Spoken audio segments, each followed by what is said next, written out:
नमस्कार मित्रों, मैं अभिषेक सिंह आपके सामने तथागत सिविल सर्विसेज क्लास में फिर से उपस्थित हूं।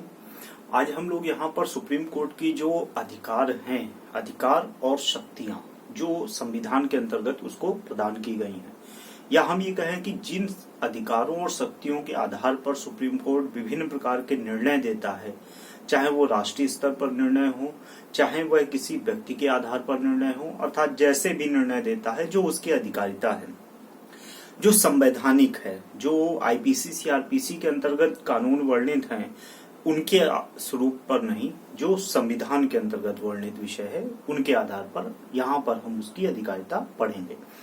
अर्थात संविधान में किन अधिकारों को स्पष्ट किया गया है, किन शक्तियों को स्पष्ट किया गया है, ये सारी बातें। इससे पहले की क्लासेस में हम लोगों ने सुप्रीम कोर्ट के विषय के से संबंधित ज्यादातर विषयों को समझ लिया था, पढ़ लिया था, और उसका अब ये अगला चरण है, अर्थात सुप्रीम कोर्ट के अधिकार और शक्तियों का है। जब हम सुप्रीम कोर्ट के अधिकार और शक्तियों की बात करते हैं तो काफी व्यापक स्तर पर है। व्यापक इसलिए है क्योंकि यह व्यक्तिगत मामलों पर तो निर्णय देता ही देता है, राष्ट्रीय और भारत से संबंधित जो विषय हैं, भारत राज्य से संबंधित जो विषय हैं, उन पर भी यह अपने निर्णय देता है। और सबसे बड़ी चीज ये है कि इसके निर्णय जो होते हैं वो आबद्धकारी होते हैं। आबद्धकारी मतलब जितने भी उसके नीचे लोग हैं या उससे संबंधित लोग हैं, संस्थाएं हैं, चाहे हाई कोर्ट ही क्यों ना हो, उन सभी को सुप्रीम कोर्ट के निर्णयों का अक्षरतः पालन करना अनिवार्य होता है। तो इसका मतलब है कि इसकी शक्तियां काफी व्यापक हैं, सीधी सी बात है। दूसरा ये भी है कि जब हम सुप्रीम कोर्ट के विषय पढ़ते हैं तो मौलिक अधिकारों की रक्षा करना या संविधान की व्याख्या करना, यह एक ऐसा विषय बताता है कि, या हम ये कहें कि इस संस्था को एकमात्र ऐसी संस्था बनाता है जो काफी पावरफुल हो दिखाई पड़ती है, क्योंकि संविधान की व्याख्या करने का अधिकार सुप्रीम कोर्ट के अतिरिक्त किसी भी अन्य संस्था के पास बिल्कुल भी नहीं है। ना ही हाई कोर्ट के पास और संसद के पास भी व्याख्या का अधिकार नहीं है। संसद केवल निर्माण करती है और उसकी व्याख्या करने का कर्तव्य जो है वो सुप्रीम कोर्ट का होता है। दूसरी स्थिति ये है इसके अतिरिक्त कि जब हम सुप्रीम कोर्ट की विभिन्न बातें पढ़ते हैं अधिकारों से संबंधित, तो हमको कई अलग अलग प्रकार के अनुच्छेदों में अलग अलग प्रकार के अधिकार प्राप्त होते हैं। अगर हम उनको सेक्टर वाइज डिवाइड करें कि ये इससे संबंधित, वो अनुच्छेद इससे संबंधित, तो कई प्रकार के अधिकार है। जैसे प्रारंभिक क्षेत्राधिकार से संबंधित विषय। प्रारंभिक क्षेत्राधिकार से संबंधित विषय का मतलब ये है कि जहां पर वो ऑब्सोल्यूट ढंग से काम करता है, अर्थात व्यापक शक्तियों के आधार पर काम करता है, और कहीं पर कुछ वह सामान्य शक्तियों के आधार पर भी कार्य करता है। कॉन्करेंट पावर्स जो हम कहें, जहां पर वो कई हाई कोर्ट के साथ भी उसकी शक्तियों का विभाजन होता है।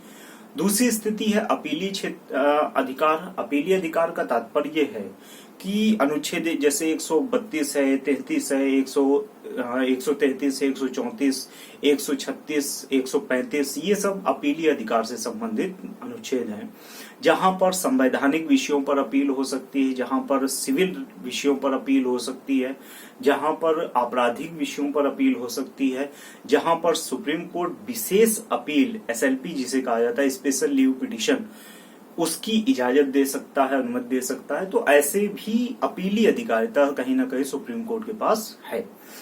और निचली अदालतों के द्वारा दिए गए जितने भी जजमेंट होते हैं, जितने भी ट्रिब्यूनल होते हैं, अधिकरण न्यायिक ट्रिब्यूनल, उन सभी के जितने भी विषय होते हैं, सभी से संबंधित अपील अंतिम रूप से सुप्रीम कोर्ट में की जा सकती है। इसके साथ ही सुप्रीम कोर्ट का परामर्शदायी अधिकार भी है। हालांकि हम इसको स्वरूप में पढ़ चुके थे, लेकिन अधिकार के रूप में अगर हम बात करें तो राष्ट्रपति सुप्रीम कोर्ट से किसी भी विषय पर परामर्श ले सकते हैं, जो कानूनी विषय हो सकते हैं, संविधान के विषय हो सकते हैं, लीगल विषय हो सकते हैं। उन सभी से संबंधित विषयों पर सुप्रीम कोर्ट से वो परामर्श ले सकते हैं। और सुप्रीम कोर्ट की बाकायदा खंडपीठ जो है, जो मुख्य न्यायाधीश की भी खंडपीठ हो सकती है या वरिष्ठतम न्यायाधीश की खंडपीठ हो सकती है, तो एक से अधिक जजों की हो सकती है, वो राष्ट्रपति को सलाह देने का कार्य करते हैं। इसके साथ ही और भी विशेष शक्तियां हैं जिनको हम लोग क्रमशः पढ़ेंगे। तो आइए हम लोग ये विषय को यहाँ पर एक तरह से प्रारंभ करते हैं। ये तो मैंने इसको समरी बताई आपको कि अधिकार और शक्तियों के विषय में क्या हो सकता है। जब हम सुप्रीम कोर्ट के प्रारंभिक क्षेत्राधिकार अर्थात ओरिजिनल जुडिक्शन के विषय में पढ़ते हैं तो वो मुख्य रूप से आर्टिकल 131 में मिलता है। अर्थात प्रारंभिक अधिकार का जो स्वरूप है उसका तात्पर्य ये है कि प्रारंभिक शब्द से ही समझ में आता है कि प्रारंभ करने वाला, अर्थात सुप्रीम कोर्ट कुछ ऐसे विषय हैं जो खुद ही प्रारंभ करने वाला न्यायालय होता है। जैसे एक व्यवहारिक जीवन में हम देखते हैं कई ऐसे विषय होते हैं जब जो सबसे पहले निचली अदालत में जाते हैं, उसके बाद जो हाई कोर्ट है, निचली अदालत से आगे बढ़े तो हाई कोर्ट गए, हाई कोर्ट से आगे बढ़े सुप्रीम कोर्ट गए। तो ये एक प्रक्रिया है जुडिशरी की जो कुछ विषयों पर फॉलो की जाती है। लेकिन कुछ विषय ऐसे हैं जहां पर सीधे सुप्रीम कोर्ट जाया जा सकता है, उनके लिए निचली अदालतों में जाने की आवश्यकता बिल्कुल भी नहीं है, उनके लिए हाई कोर्ट जाने की आवश्यकता बिल्कुल भी नहीं होती। ऐसे विषय जो होते हैं जहां पर सीधे सीधे सुप्रीम कोर्ट ही किसी केस का प्रारंभ करती है, प्रारंभकर्ता न्यायालय होती है, वही प्रारंभिक क्षेत्राधिकार होते हैं। इसमें दो तरह के विषय हैं, एक है आत्यांतिक प्रारंभिक क्षेत्राधिकार ऑब्सोल्यूट ओरिजिनल जुडिक्शन और समवर्ती प्रारंभिक क्षेत्राधिकार कॉन्करेंट ओरिजिनल जुडिक्शन। और ये दोनों एक तरह से अनुच्छेद 131 के अंतर्गत वर्णित हैं। आत्यांतिक या ऑब्सोल्यूट ओरिजिनल जुडिक्शन का मतलब ये है जहां पर सुप्रीम कोर्ट बहुत ही ज्यादा पावरफुल है। आत्यांतिक का स्वरूप ये है कि अंतिम शक्ति ही वही है, इसके अतिरिक्त कोई अन्य नहीं, पहली भी और अंतिम भी, अर्थात सारी शक्तियों का केंद्र बिंदु जो है वो सुप्रीम कोर्ट ही है। कैसे? और ये भी ध्यान रखिएगा कि ये जो आत्यांतिक प्रारंभिक क्षेत्राधिकार है इसमें सुनवाई करने का अधिकार भारत की किसी अन्य न्यायालय को या किसी भी जुडिशियल ट्रिब्यूनल को बिल्कुल भी नहीं होता है, केवल और केवल सुप्रीम कोर्ट को होता है। कौन कौन से मामले ऐसे हो सकते हैं? खासतौर से 3 ऐसे विषय हैं जो आत्यांतिक प्रारंभिक क्षेत्राधिकार के अंतर्गत शामिल होते हैं। कौन कौन से 3 विषय हैं? जैसे नंबर 1, ऐसे विषय जहां पर भारत सरकार एक पक्ष होती है और राज्य सरकारें दूसरा पक्ष होती हैं। दूसरा, ऐसे विषय जहां पर एक तरफ एक राज्य सरकार, दूसरी तरफ दूसरी राज्य सरकार होती है।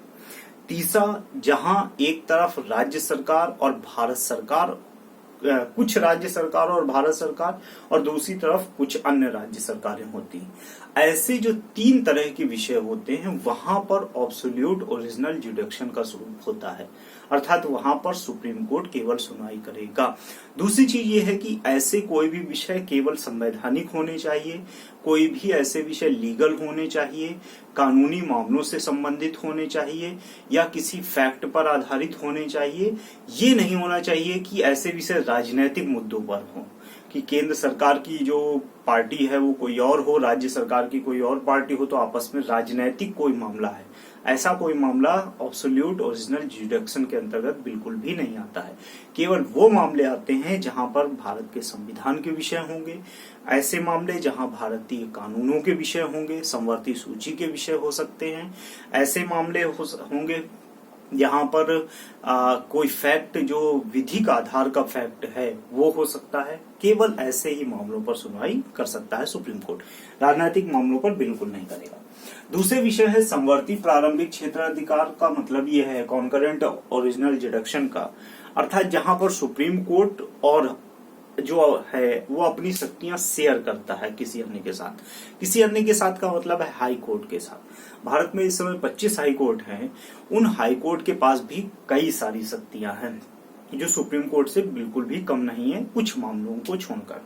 तो ऐसी स्थिति में सुप्रीम कोर्ट समवर्ती क्षेत्राधिकार का स्वरूप अपनाता है, या संविधान ने बनाया ही ऐसा है, जहां पर जैसे आप मौलिक अधिकार के विषय लेते हैं तो मौलिक अधिकारों की सुरक्षा के लिए सुप्रीम कोर्ट भी जाया जा सकता है, वो भी प्रारंभिक क्षेत्राधिकार का मामला है, और हाई कोर्ट भी जाया जा सकता है। तो सुप्रीम कोर्ट भी रिट जारी कर सकता है, हाई कोर्ट भी रिट जारी कर सकता है। सुप्रीम कोर्ट अनुच्छेद 32 के अंतर्गत रिट जारी करता है, हाई कोर्ट अनुच्छेद 226 के अंतर्गत रिट जारी करता है।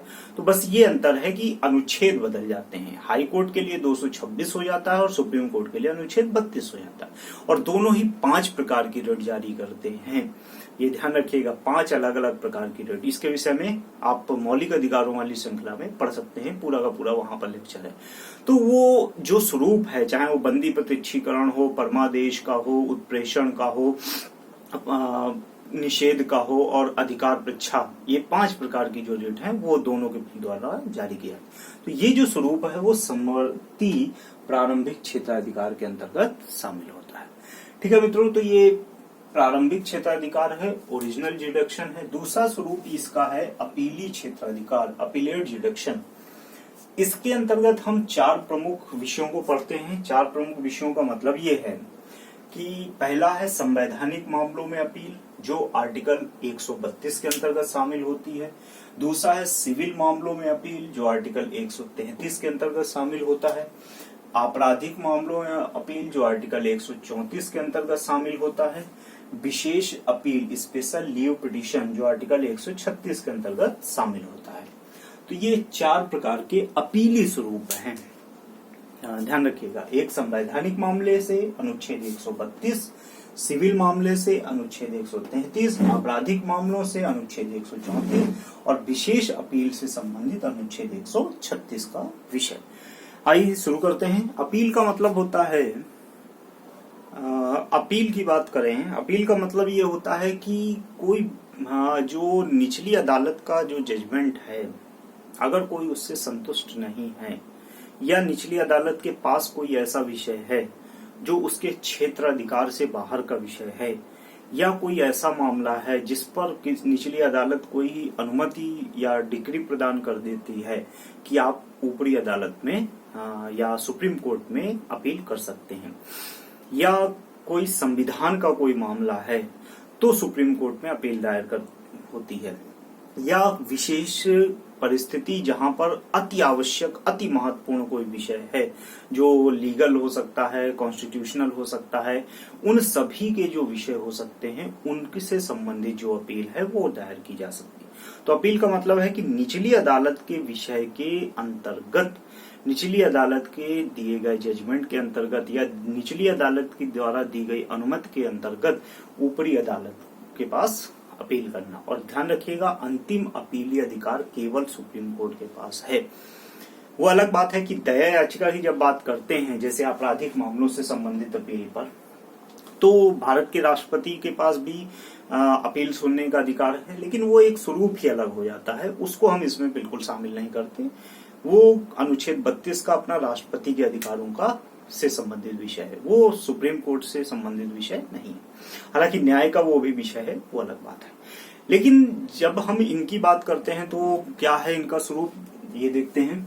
जैसे पहला इसका है संवैधानिक मामलों में अपील, जो आर्टिकल 132 के अंतर्गत दिया गया। संवैधानिक मामले समझ गए होंगे, शब्द से ही संवैधानिक स्वरूप जो है, अर्थात मान लीजिए निचली अदालत, चाहे वो हाई कोर्ट हो या उससे भी नीचे की कोई बात हो, हालांकि नीचे की तो कोई बात ही नहीं होती, लेकिन हाई कोर्ट की बात लें निचली अदालत के रूप में, तो अगर उसके पास कोई ऐसा मामला आया है जहां पर हाई कोर्ट को लगता है कि यह विधि का मामला है, कानूनी मामला है, जो उसके क्षेत्राधिकार में नहीं है, यह संविधान की व्याख्या, संविधान की शब्दावली से संबंधित कोई मामला है जहां पर उसको व्याख्या करने का अधिकार बिल्कुल भी नहीं है, तो निचली अदालत अर्थात हाई कोर्ट सुप्रीम कोर्ट जाने की अपील को स्वीकार करती है, अनुमति दे देती है, डिक्री प्रदान कर देती है, या सीधे सीधे सुप्रीम कोर्ट ही मामला भेज देती है।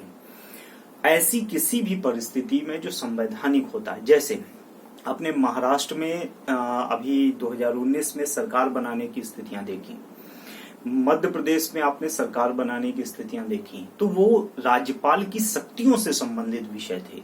और राज्यपाल की शक्तियों से संबंधित विषय का मतलब सीधा सा है कि वह संविधान का मामला है।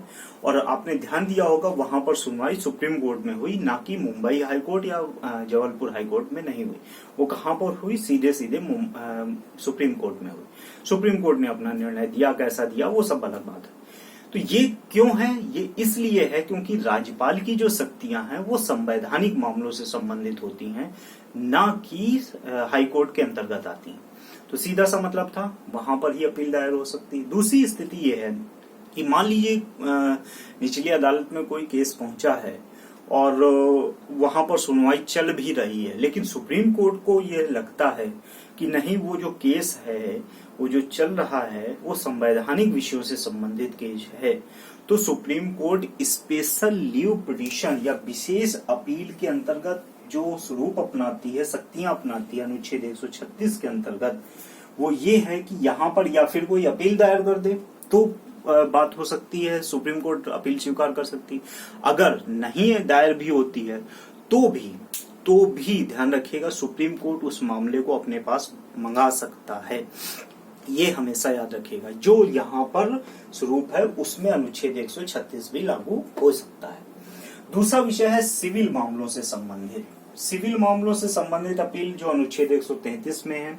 सिविल मामले हो सकते हैं, आर्थिक मामले हो सकते हैं, तो वही विषय है, वही स्वरूप है कि अगर सुप्रीम कोर्ट, अगर हाई कोर्ट के पास कोई मामला है जो उसके अधिकार क्षेत्र से के बाहर है, या मान लीजिए अगर अधिकार क्षेत्र में भी है तो हाई कोर्ट ने कोई निर्णय दे दिया है, यहाँ पर तो अधिकार क्षेत्र में हो ही नहीं सकता है, संविधान के मामले हैं, लेकिन सिविल मामले हाई कोर्ट के अधिकार क्षेत्र में भी हो सकते हैं। और अगर है मामला तो वह अपना निर्णय दे देता है, लेकिन निर्णय देने के साथ ही कोई अनुमति दे देता है, डिग्री प्रदान कर देता है, या सीधे मामला सुप्रीम कोर्ट भेज देता है। तो ऐसे किसी भी परिस्थिति में सुप्रीम कोर्ट उस पर सुनवाई करेगा, ये ध्यान रखिएगा, सुनवाई करेगा। तो अनुमति अपीले की स्थिति है, और ऐसे मामले में जो निर्णय दिया गया अगर व्यक्ति नहीं उससे स्वीकार करता है तो वो हाई कोर्ट के स्थान, हाई कोर्ट से आगे सुप्रीम कोर्ट जा सकता है। पहले एक और विषय था इस पर जो अब हटा दिया गया है। पहले इसमें ये प्रावधान था कि 20,000 रुपए तक के मामले सुप्रीम कोर्ट नहीं जाएंगे, 20,000 से ऊपर के मामले सुप्रीम कोर्ट जाते थे। लेकिन बाद के समय में इसमें परिवर्तन किया गया और जितने भी मामले हैं, चाहे वो कितने रुपए के भी हों, सारे के सारे मामले सुप्रीम कोर्ट में अपील के योग्य मान लिए गए हैं। अर्थात सुप्रीम कोर्ट में अपील दायर की जा सकती, 20,000 से कम के मामले भी हो सकते हैं। तीसरा प्रमुख विषय है आपराधिक मामलों से संबंधित, जो अनुच्छेद 134 में अपील की बात करता है। बिल्कुल यही स्थिति है, हाई कोर्ट ने के द्वारा दिए गए निर्णयों के आधार पर ही होता है। मान लीजिए ऐसा होता है, यहाँ पर वही बातें हैं कि हाई कोर्ट ने कोई निर्णय दिया है, आप संतुष्ट नहीं है तो सुप्रीम कोर्ट में याचिका दायर कर सकते हैं, अपील कर सकते हैं। अगर हाई कोर्ट ने अनुमति ही दे दी है कि आप हाई कोर्ट के सुप्रीम कोर्ट चले जाइए तो सुप्रीम कोर्ट जा सकते हैं। अगर हाई कोर्ट ने कोई निर्णय दिया है और आप संतुष्ट नहीं है, कैसे निर्णय, मान लीजिए जैसे निचली अदालत का कोई निर्णय है, सबसे नीचे की अदालत का कोई निर्णय उसके अधिकार क्षेत्र का, और उसमें किसी व्यक्ति को मृत्युदंड है।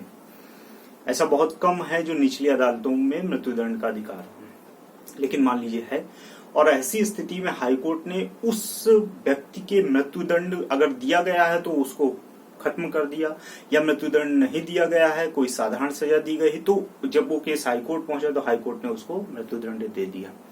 तो ऐसी किसी भी परिस्थिति में जहां निचली अदालत का आदेश या निर्णय बदल दिया जाए हाई कोर्ट के द्वारा, तो ऐसी स्थिति में व्यक्ति जो है वह सुप्रीम कोर्ट में अपील दायर कर सकता है। ध्यान रखिएगा, अगर हाई कोर्ट ऐसा करता है कि निचली अदालत के किसी निर्णय को पलट देता है तो संबंधित व्यक्ति उसके हाई कोर्ट के निर्णय के विरुद्ध सीधे सुप्रीम कोर्ट में अपील दायर कर सकता है। बाकी वही स्थिति है कि अगर कोई विषय है और हाई कोर्ट यह निर्धारित कर देता है, अनुमति दे देता है, डिग्री प्रदान कर देता है कि यह सुप्रीम कोर्ट जाने योग्य है, तो आप सुप्रीम कोर्ट जा सकते हैं। विशेष अपील का मतलब क्या है? विशेष अपील, स्पेशल लीव पिटीशन, जिसे हम एक शब्द में SLP, बहुत शब्द आपने सुना होगा, और आजकल शब्द इसलिए बहुत सुना होगा क्योंकि जितनी भी परीक्षाएं हैं वो सब बड़ी तेजी के साथ हाई कोर्ट सुप्रीम कोर्ट वाला एक नया रास्ता चुन कर जाती हैं। खासतौर से उत्तर प्रदेश में तो ये स्थिति यही हो गई है कि आयोग जो है वो है नोटिफिकेशन निकालता है, परीक्षा आयोजित करवाता है, प्रारंभिक परीक्षा होती है, उसके बाद रिजल्ट आंसर की, और बीच में हाई कोर्ट, उसके बाद मेंस होता है, मेंस के बाद इंटरव्यू होता है, इंटरव्यू के बाद फाइनल रिजल्ट आता है, हो सकता है कभी कभी हाई कोर्ट। तो ये जो स्वरूप होता है हाई कोर्ट जाने का वो SLP के माध्यम से होता है। तो ज्यादातर लोग SLP का प्रयोग करते हैं यहाँ पर, हाँ, और क्योंकि ये तत्काल सुनवाई का अधिकार देता है। तत्काल सुनवाई का मतलब ये है कि कोई अति महत्वपूर्ण विषय है। सुप्रीम कोर्ट तो संवैधानिक मामलों पर ही एसएलपी स्वीकार करता है अधिकांश मामले। ऐसा भी नहीं कि कोई निर्धारण हो इसका कि सुप्रीम कोर्ट केवल संवैधानिक या विधिक या फैक्ट के मामलों पर ही कार्य सुनवाई करेगा। एसएलपी पर कोई भी मामला हो सकता है, लेकिन उसको ये समझ में आना चाहिए हाँ कि ये मामला वास्तव में तत्काल सुनवाई का है। तो वहां पर अनुच्छेद 136 के अंतर्गत विशेष अधिकार, विशेष अपील की जा सकती है, स्पेशल लीव पिटीशन दायर की जा सकती है और सुप्रीम कोर्ट उस पर सुनवाई कर सकता है। ये उसके अधिकार क्षेत्र में है कि वो सुनवाई करेगा कि नहीं करेगा। हाई कोर्ट का कोई निर्णय है, हाई कोर्ट में कोई सुनवाई चल रही है और ऐसे में हाई कोर्ट को, सुप्रीम कोर्ट को लगता है कि नहीं ये मामला संवैधानिक है, विधिक है, फैक्ट पर है या कोई ऐसी बात जो हाई कोर्ट के क्षेत्राधिकार में नहीं है, तो सुप्रीम कोर्ट सीधे उस मामले को एसएलपी के या इस विशेष अपील के माध्यम से अपील दायर करने की अनुमति दे सकता है। सीधे सीधे खुद मंगवा भी सकता है और अपील दायर करने की अनुमति भी दे सकता है। तो ये एक ऐसा स्वरूप है। बाकी इन सभी निर्णयों पर अगर कोई संतुष्ट नहीं तो ऐसा विशेष अपील की जा सकती है जो अनुच्छेद 136 के अंतर्गत शामिल होती है। ठीक है मित्रों, तो ये दो प्रमुख अधिकार हैं और इसके बाद हम लोग अगले चरण में जो बाकी छोटे छोटे अधिकार और शक्तियां बची हैं उनको पढ़ेंगे। बहुत बहुत धन्यवाद।